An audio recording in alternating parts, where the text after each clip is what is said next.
Are you ready? It's the Roundtable with me, Robert Bannon. Good morning and good evening and good afternoon, everybody. Welcome to the Roundtable. You're listening to us on the Broadway Podcast Network, watching us on Broadway World or on the YouTube channel. I'm so excited. The other day, we were at the Cheetah Awards, and they gave an award to Phil LaDuca, and I got to see Phil on the red carpet. And let me tell you, people, when you go to a Broadway show and you are seeing the performers up there on the stage, they are probably wearing shoes from LaDuca shoes. I can't even believe that it's been over 25 years that Phil's and this shoe company have been in existence. But what you may not know is that Phil knows how to use those shoes. He is a world-class Broadway performer who does workshops and has performed and is a choreographer and a master dance teacher all around this world. And it's an honor to have him here. He has won a Drama Desk Award. He has been somebody who's been at the forefront of making sure that our performers are at the utmost comfort and able to do what they do best. Phil LaDuca, congratulations on the Cheetah Award and welcome to the Roundtable. Thank you, my friend. After that introduction, I guess I don't need to say anything more. Good night. Have a nice day. Enjoy. How can you explain to us, before we get into the inner workings of all that you do, which is a lot of things, where did it start? Where are you from? I was going to start off my speech with this, but I went blank and thought, I just need to wing it. And so I just went with the flow. And as I tell people, know your room. And when I got to the Cheetah Awards, I realized that my speech that I had prepared was stilted and really didn't fit the situation.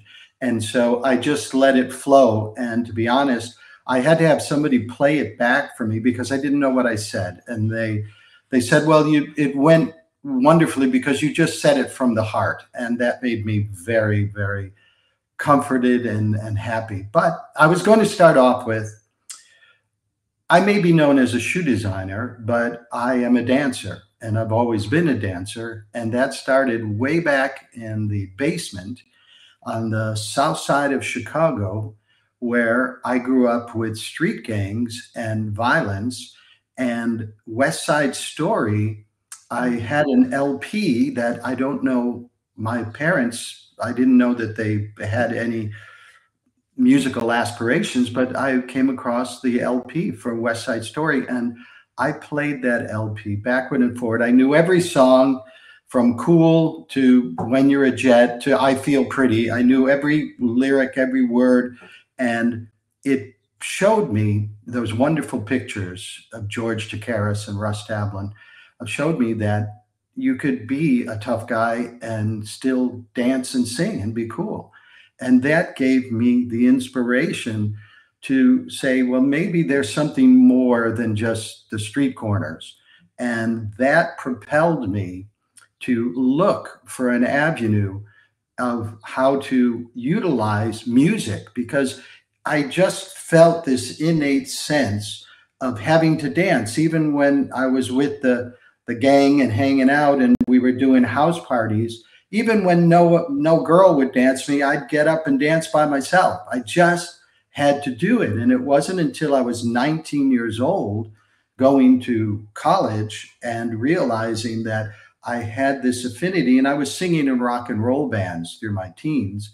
And somebody said, well, why don't you try musical theater? And from there, I started at 19 professional dance classes. And amazingly, I just, in 4 years, I was on Broadway, which is after having reconstructed knee surgery, that I tore my knee out because I went so quickly into dance and ballet, rehearsing a Bluebird variation, and I tore my knee out. And so it's really kind of crazy that I actually wound up on Broadway at all. So that's how it began. From Chicago, West Side Story, very circular to get the Cheetah Rivera Award. West Side Story. And at 19, I was ready for you to say 6 months old. I was put in tap shoes and sent out on to work. 19. Yeah. Late starter. Late wow. bloomer. it shows you that you can start something really at any age and take, if it's passion meant to be, it's meant to be. What were the first dance classes? Where did you go? Where did you first learn to dance? Well, because I was in a rock and roll band, and it was suggested that I try out for some shows. The first show, even more West Side Story, I was at an amateur production of a community theater. I didn't know the difference between community theater and West End, so it didn't matter to me. It was, I've got to play Tony in West Side Story, my first role.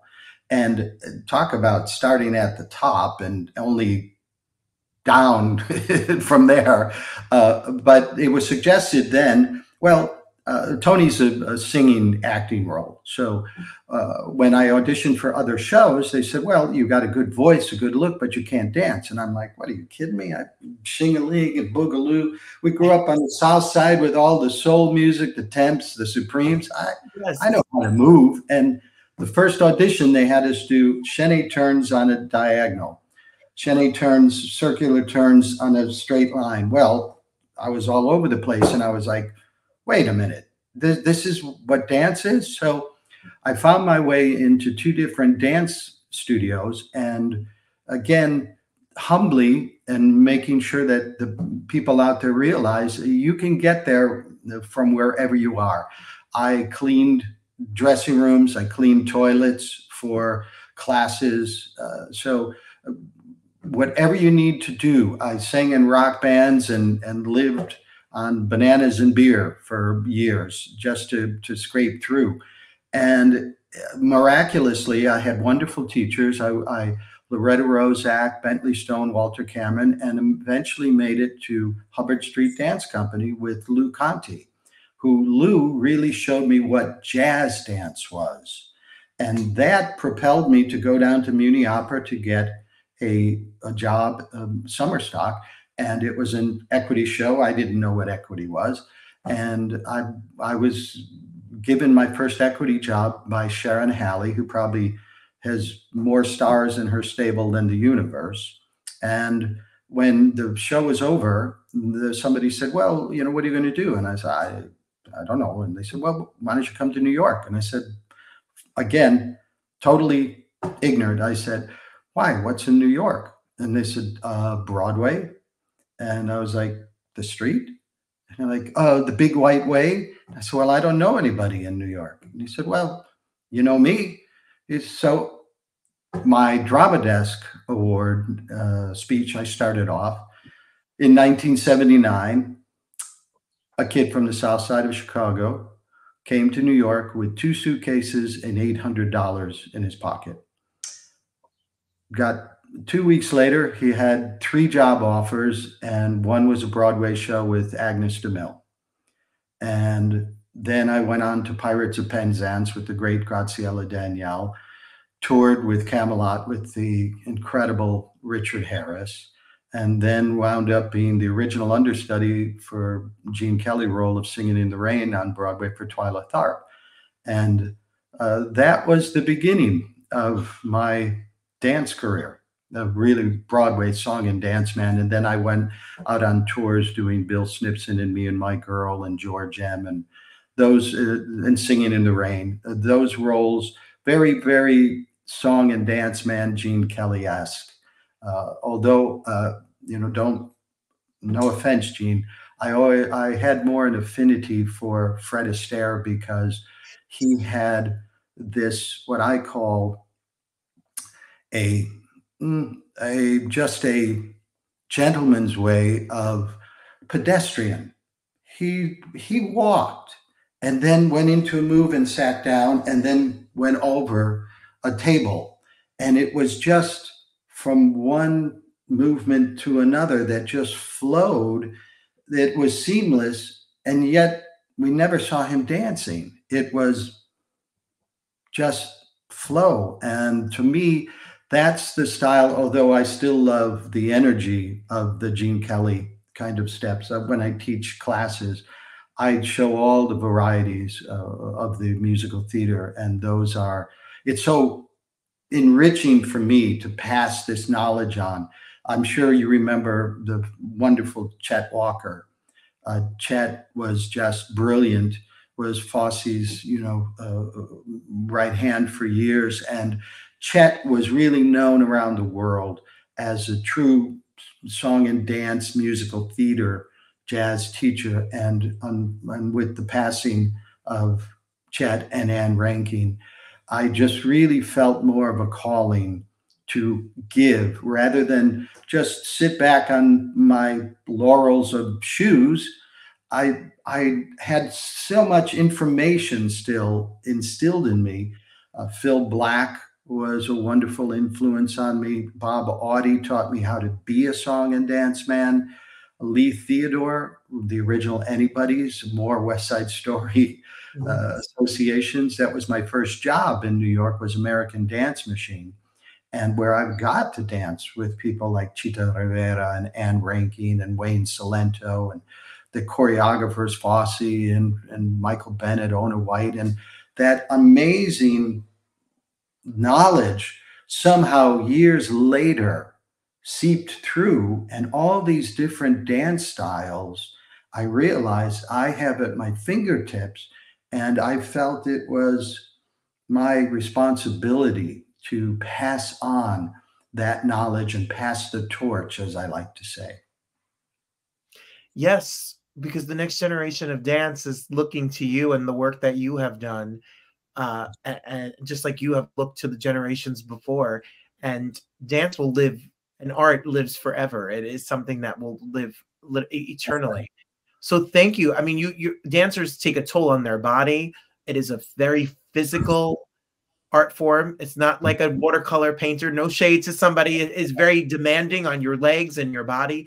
So how have you through these years stayed in shape and take care of yourself? What's the advice? Well, reconstructive knee surgery. I split my meniscus. I snapped my ACL. I had L5 discectomy, had a back in surgery, and I had a full right hip replacement. I'm a titanium man, titanium spike inside me. So I don't know if the advice I have to give to dancers is it comes with the territory. Bob Fosse used to say to us, if it doesn't hurt, you're not doing it right. Now, that's a bit extreme, but that's the people, as you said, the people that I had the honor of working with and associating with and auditioning and dancing for, the old school people, Fosse, Jerome Robbins, Michael Bennett, Danny Daniels, how should I say this? There were no pleasantries in auditions or rehearsals. It was about the work. It wasn't about let's party, let's have a good time. Isn't this fun? It's no, you're here to work. And I wish I would have had a better mindset. I think I would have had a much better career. I got caught up because I didn't know the history of musical theater and the greatness of these people that I was working with. So I took a lot of things for granted. This is a big warning sign for you dancers out there. Never take for granted the gifts you're given. When just the ability to go into a studio, whether it's in Charleston or Cleveland or Chicago, LA, Canada, Japan, what doesn't matter. A dance room is its own world. It is your chapel. It is your sacred place. Do not disrespect it. Do not disrespect your teachers or the others.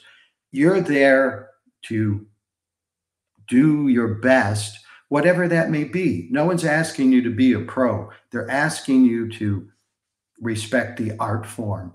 And when you do that, great things happen. That's what I was taught. Respect the art form and the people around you, and you will work.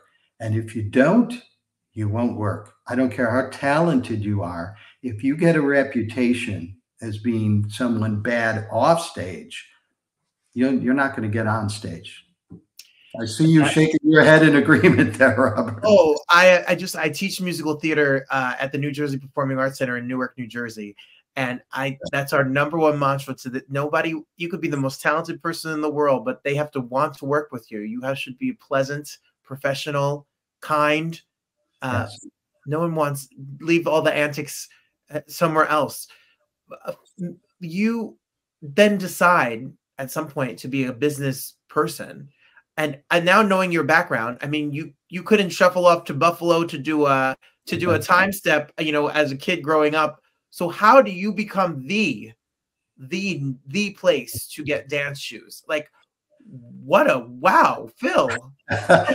There was nothing in my background for design or shoes. I mean, there wasn't nothing in my background for musical theater.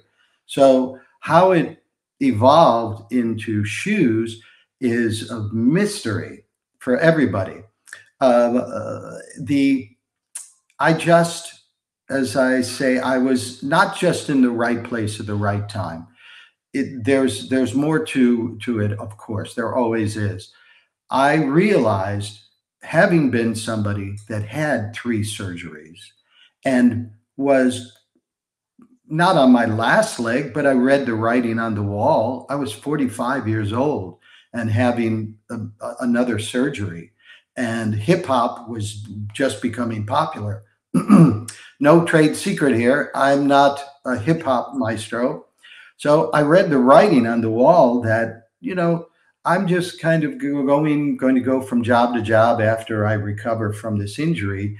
And maybe I should start looking for an exit route. And I thought, I had that idea for a flexible shoe because as dancers, as you know, of course, every day we go into a studio, we flex, we point, we articulate our feet. And yet the shoes that I was given on Broadway when I was a performer, I remember the one time I said to the costume associate, I can't point my feet. And I was told, well, this isn't Swan Lake, ballet boy.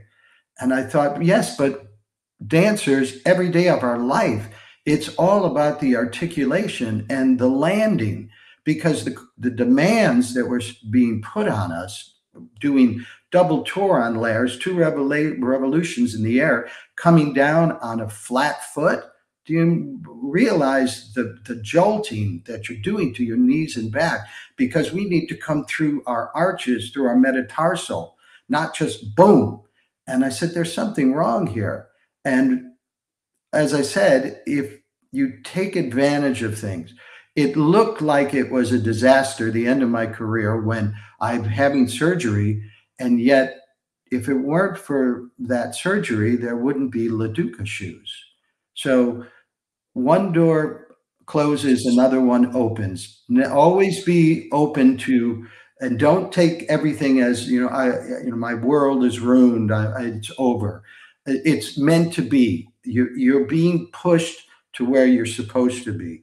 I was a part of Broadway and the musical theater scene, and I'm very proud of it, but I wasn't a star. I wasn't a name.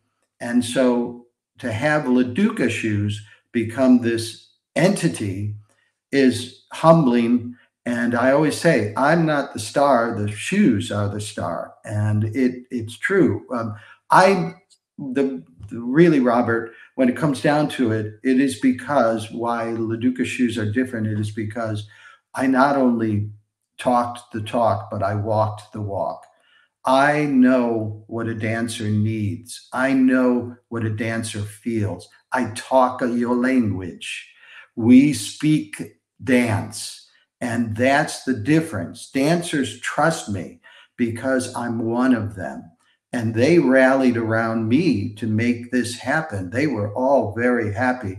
Saturday Night Fever, Fosse, Rockettes, they all were like, Phil, we'll do whatever you need, trying, testing my shoes out of my apartment in Hell's Kitchen is where this all started, the shoe factory. I found a factory in Italy, and people said, you can't keep having people like Liz Parkinson and Sandy Duncan and Twyla Tharp come to your apartment, Phil. You should think about getting a store. Then I had no idea about business, but I realized when the other companies wanted to take my idea that I had something. You know, when somebody wants something you have to take a step back and go, why do they want this?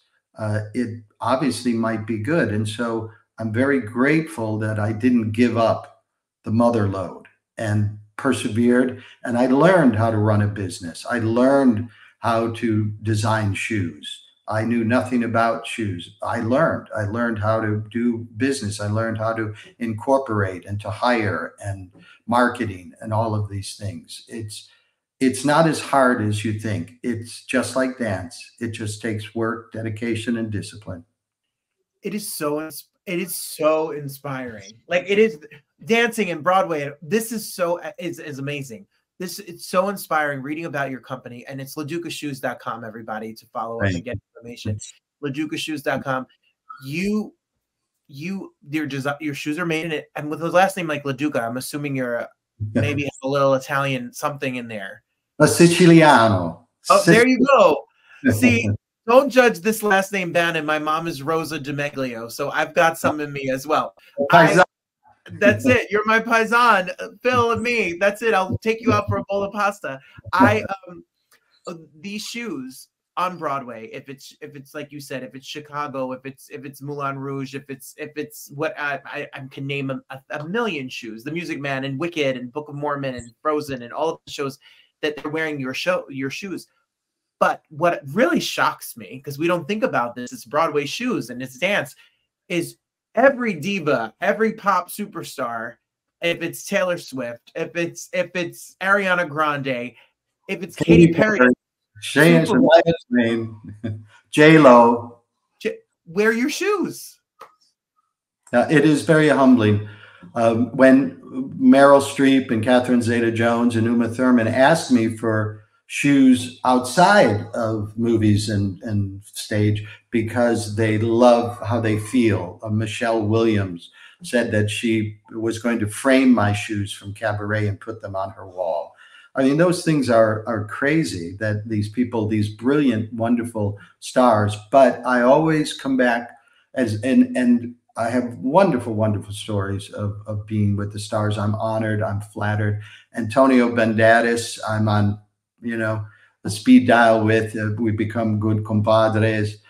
It's amazing. It's wonderful. But the essence of who I am and always will be are the dancers. And they mean so much to me. And it's so enriching when Laurie Kenyak says, Phil, thank you. I wouldn't have had the career if it weren't for you. Liz Parkinson saying, I wouldn't have been nominated for a Tony if it weren't for you. I mean, it's like, come on, you're incredible talent. You didn't need me.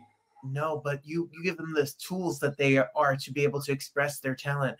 When you go see a musical or a performance or a concert, or you see it in a movie theater, you see your work up there, I can't even imagine what it must feel like. Oh, the one that really hit me was the opening night of Kinky Boots, and to have Billy Porter. I mean, I knew I did this iconic thigh-high red patent leather 5-inch stiletto platform to die for the brilliant Greg Barnes, but I had no idea that when I was sitting in that theater and these boots came down the conveyor line, I was like, oh, and then Billy picked it up, held it up, and sang a whole song about them. I was crying, going, that's my baby. It was just mind-blowing. Will you tell us, for people who are not familiar, there are shoes that you can buy on your website that are used for anyone and everyone, hard sole, soft sole, men's shoes, women's shoes, but the custom shoes, like a show like Wicked or a show like Kinky Boots, they call you up and they say, hey, Phil, do you work with the costumer? Do you work with the actor? Do you work with the choreographer? How does it work? Oh, pretty much all of it, but we are contacted by the costume designer. whether it be themselves or through their associates, and say, we would like to talk with you about doing the shoes for our show. And the first thing is a meeting with the costume designer and associates and discussing what the needs are, what the look needs to be. And we break it down individually to every single actor's need. A Bernadette Peters is going to need something different than a Desmond Richardson.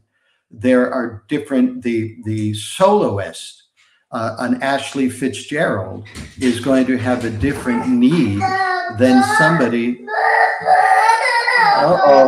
My greatest creation, my 3-year-old Gio is missing Papa. Oh, I'm sorry. I stole Papa from him. Oh no, I'm sorry. My greatest creation. So there's always different needs for each individual, and we break it down.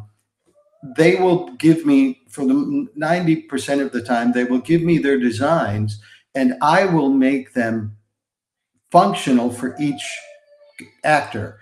Again, a Bernadette Peters is going to want a comfortable, supportive shoe so she's grounded. Patty Lupone, a stand and deliver kind of take presence. And then we go down to a Sarah Meal, to an Ashley Fitzgerald, a Colton Krause, that are just divas with feet and legs for days.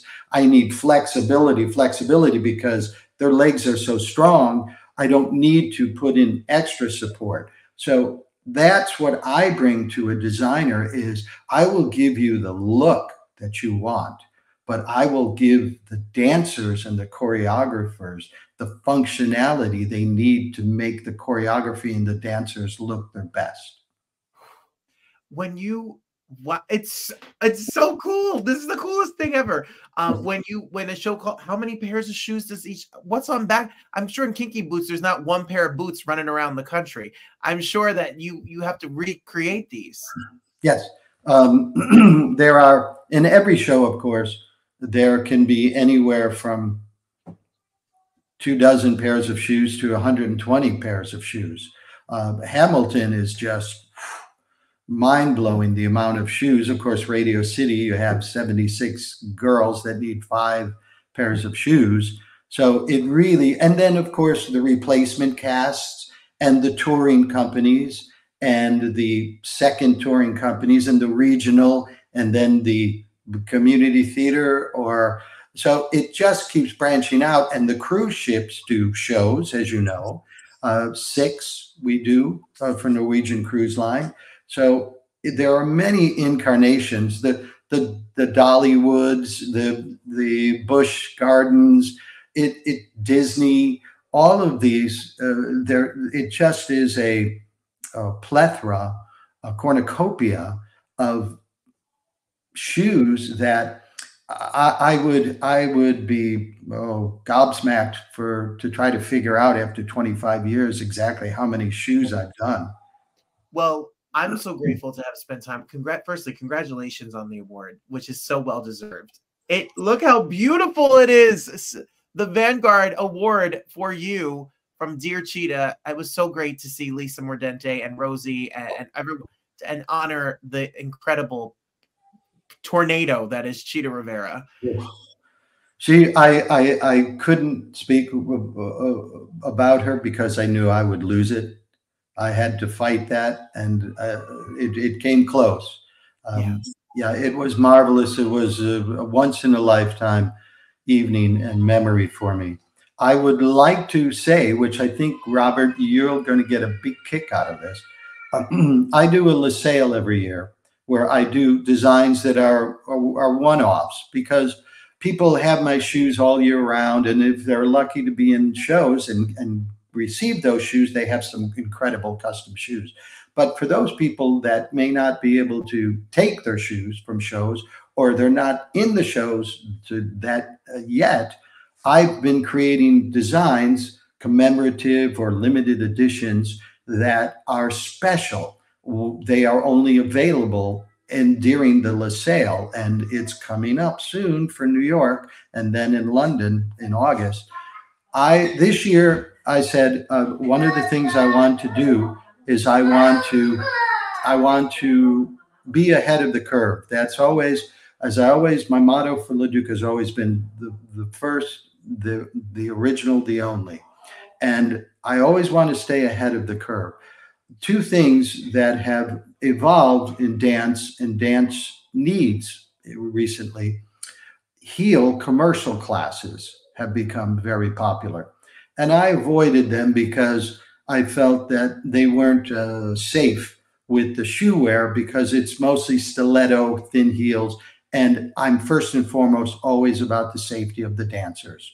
That's my first concern. I'm not in this for profit, to make money. I'm in it to give the dancers the best tools they can. And I always thought this is not a proper dance wear, until Carla Garcia said to me, yes, but Phil, if you made it, then it would be safe and a proper footwear. And I tried Carla on it the other day when I was in New York, and she was like, OMG, this is fabulous. And I was like, because I never want to put anything out there that would be injurious to a dancer. But I said to her, it is a thinner heel, but it has a flare and a strong base. But do not do heeled stands on these. That's not meant to do that. Like my shoes now, the Laura boot, that you can do that. The other shoe that I'm very proud of, thanks to Sergio Trujillo and Jordan Casanova, have inspired me, and I've had a lot of people ask me to do a boot that is what I call a non-binary, non-gender boot. It is just a boot that anyone can wear. It is with a 2-inch Cuban heel, which means it has a good, solid, strong heel, but it gives you a good 2 inches, which a lot of people in the industry, whatever your gender is, it gives you some lift. Or girls that have been dancing in 3 and 3.5 inch heels, it gives them a little break. And I had Jordan fit one of those the other day, and actually I had 3 dancers fit it the other day, and they were like, this is, I could jump off the moon in these. It's just solid. And so for me, it's always about, how do I keep it going? Because dance and dancers keep evolving. How do I keep up with them? That's what keeps me young. Yes, it sure does. That's amazing. And I was going to, as you were talking, I was going to think, you don't get to be this person, Radio City, the Rockettes have been around longer than your shoes, and Broadway has been around longer than your shoes, and politics and being a dancer and showbiz, and being a good PR person all works. But you know what? Why they changed your shoes? Because they're good. That's why. Because they're good. Because that's the shoes that dancers need to wear to dance. And the proof is in the pudding, because your resume is quite astounding. Well, thank you. I'm excited to see a lot of dancers wear your stuff. I'm excited for more information about LaDuca shoes and the sale. We can go to LaDucaShoes.com and follow and be on all of the ways we can follow you. And more work, Phil. I know you're still out there teaching and giving classes and designing and doing and keeping yourself busy. So we're here for it. It's so deserved, all of this. And coming in 6 weeks will be LaDuca Europe. It will be an online shop for Europe, because I don't have a base there. I have the factory in Italy, but because we have such demand in Europe, I need to separate it from the UK shop. But bigger than that, well, the continent of Europe is pretty big. I will be opening in partnership in January 2025, LaDuca Australia in Melbourne. Oh my gosh, you really are worldwide. Yes, that'll kind of cover the 4 corners for me. From doing the jitterbug in Chicago not knowing what Broadway was to being at the forefront of dance and dancewear in this entire world. Wow.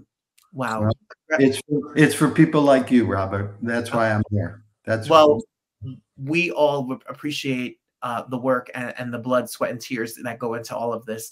And this award and the awards to come and the dance to come and everything to come is so well deserved. Congratulations. Thank you for being here. My absolute pleasure. Love, love, love. Mwah. My pie's up.